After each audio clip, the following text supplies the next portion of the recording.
श्रीमते रामानुजाय नमः। श्री गुरु चरणकमलेभ्यो नमः। कृष्णाय वासुदेवाय देवकी नंदनाय च नंदगोपकुमाराय गोविंदाय नमो नमः। किरीटकेयूर्महार्हनिष्कै मन्योत्तमालाङ्कृतसर्वगात्रम् पीताम्बरं काञ्चनचित्रनद्ध मालाधरं केशवमभ्युपैमि।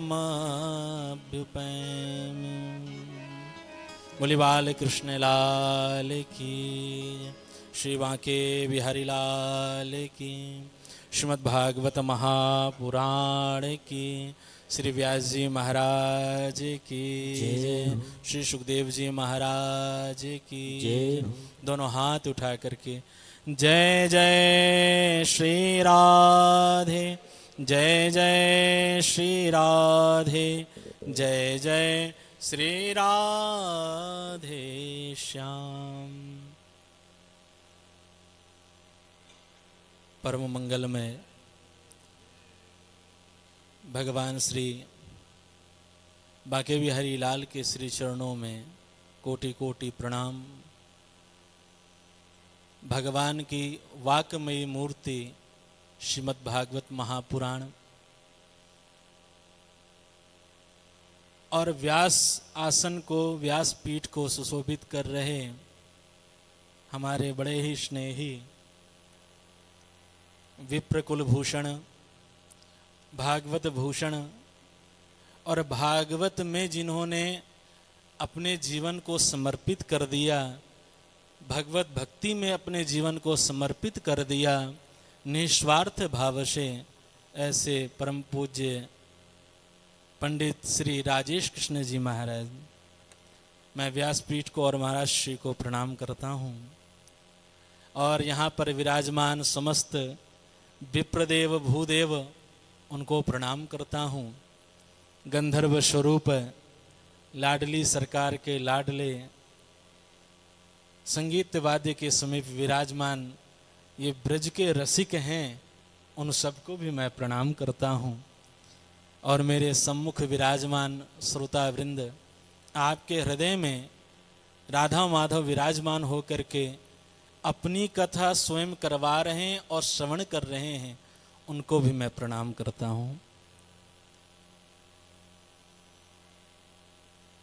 हम सबका यह परम सौभाग्य है, भगवान की कथा भगवान के धाम में आकर के श्रवण करने को प्राप्त हो जाए। और मासानाम मार्गशीर्षोऽहं ऋतूनां कुसुमाकरः, कौन सा मास चल रहा है इस समय पर? मार्गशीर्ष। और गीता जी में भगवान क्या कहते हैं? अर्जुन, जो मार्गशीर्ष मास है ना, ये जो अगहन का महीना है, ये कोई और नहीं, मैं हूं।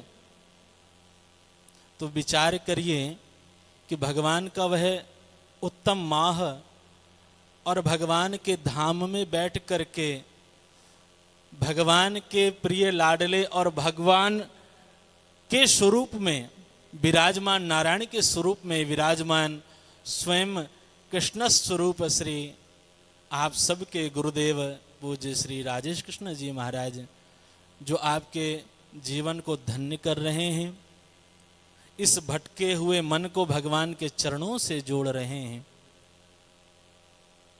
आप लोगों ने कथा में श्रवण किया, आज पंचम दिवस की कथा है। प्रथम दिन में श्रवण किया होगा, एक गोकर्ण हुए, एक धुंधुकारी हुआ। किस प्रकार धुंधुकारी की मुक्ति के लिए गोकर्ण ने अनेकों अनेकों यज्ञ किए, लेकिन उसमें जो ज्ञान यज्ञ है, ज्ञान यज्ञ क्या है? वो श्रीमद् भागवत महापुराण है। श्रीमद् भागवता लापा सतु गीता सुखादिवी, जो श्री सुखदेव जी महाराज ने कृपा करके राजा परीक्षित को श्रवण करवाई, और श्री गोकर्ण जी ने धुंधुकारी के निमित्त ही की, लेकिन वह कथा हम सबको कृतार्थ करने के लिए इस धरा पर वह दिव्य प्रसाद हमें प्राप्त हुआ। गोकर्ण का अर्थ होता है गोषु उपनिषद सुकर्णो यस्य सा, जो अपने इंद्रियों से उपनिषदों का और भगवान कृष्ण के रस का पान करे वह गोकर्ण है। गो अर्थात वाणी, कर्ण अर्थात कर्ण इंद्रिय, जो अपने कर्णेंद्रिय से केवल और केवल भगवान की कथा श्रवण करते हैं वह सब भक्त गोकर्ण ही हैं।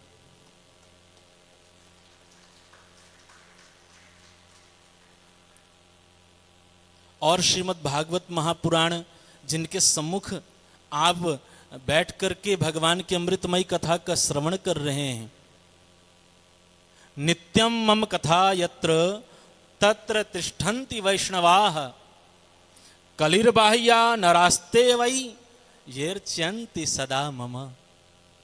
जहां जहां मेरी कथा होती है, भगवान कहते हैं जहां जहां वैष्णव गण विद्यमान होते हैं, अव्यर्थ कालत्वम वैष्णवत्वम, जो अपने एक भी समय को काल को व्यर्थ ना करे वह वैष्णव है।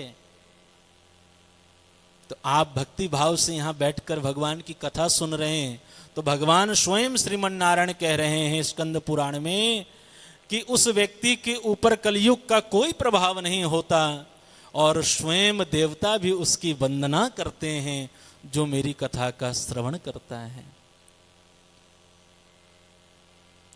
श्रीमद् भागवतम पुण्यम आयु आरोग्य पुष्टिदम पठनात् श्रवणात् वापि सर्व पापैः प्रमुच्यते। श्रीमद् भागवत महापुराण की जो पवित्र कथा को करवाते हैं, श्रवण करते हैं, उनको क्या प्राप्त होता है?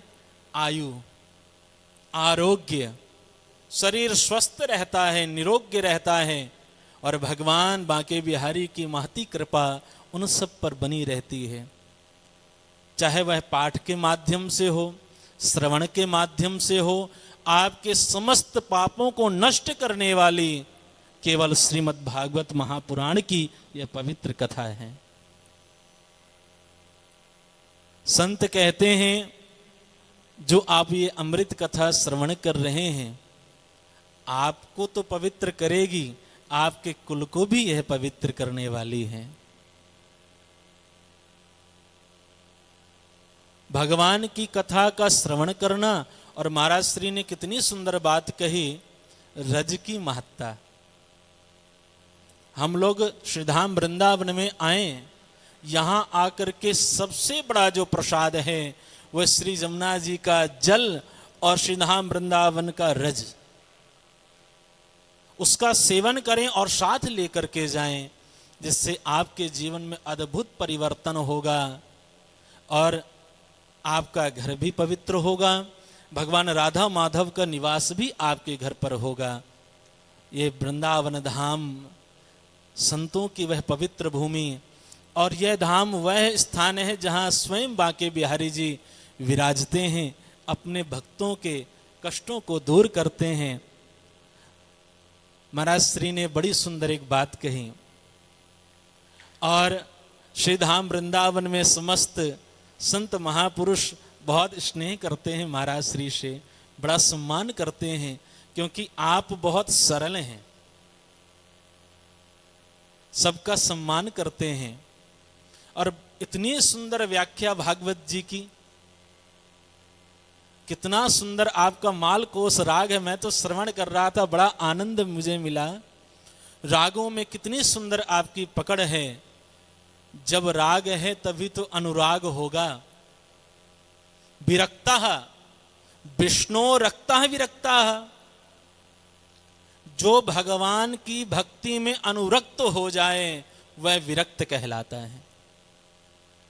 जो भगवान की भक्ति में लग जाए, सत्संग है कल्पतरु श्रद्धा जाको मूल, जो तू चाहे मोक्ष फल तो हरि चर्चा मत भूल। मोक्ष की कामना करते हैं, भगवान की चर्चा करिए, धाम आइए, दर्शन कीजिए और पवित्र मानसरोवर की यात्रा। मैं तो कहूंगा कि आप अपने गुरुदेव को पकड़ लीजिए कि अब कहीं भी दर्शन कराना है या मानसरोवर जाना है, हमने पीछे पीछे आपके चलना है। जो गुरुदेव की शरण में आ जाता है तो गुरुदेव क्या करते हैं पता है? सबसे पहले आपकी टिकट कंफर्म हो जाती है भगवान के श्री चरणों में। लीलामृत रसोन्मत्तः कथा मात्रैक जीवनः, जिनके जीवन का उद्देश्य है केवल भगवान की कथा के द्वारा आपके जीवन को सुधारना, आपके हृदय में भक्ति उत्पन्न करना, यह उनका उद्देश्य है, यही उनकी इच्छा है। भगवान से कुछ मांगो मत, मांगना है तो भगवान से भगवान को मांग लो, भगवान से भगवान को मांग लो। कहते हैं प्यारे, कर्म करो तो फल मिलता है, आज नहीं तो कल मिलता है। जितना गहरा होगा कुआं उतना मीठा जल मिलता है। जीवन के हर कठिन प्रश्न का जीवन से ही हल मिलता है। आपको इसी जीवन में हल निकालना है और जो भगवान की शरण में आ जाए तो उसके तो समस्या का सॉल्यूशन हो ही जाता है। और जो भागवत की शरणागति होकर कार्य करते हैं उन पर सदैव राधा माधव की कृपा होती है।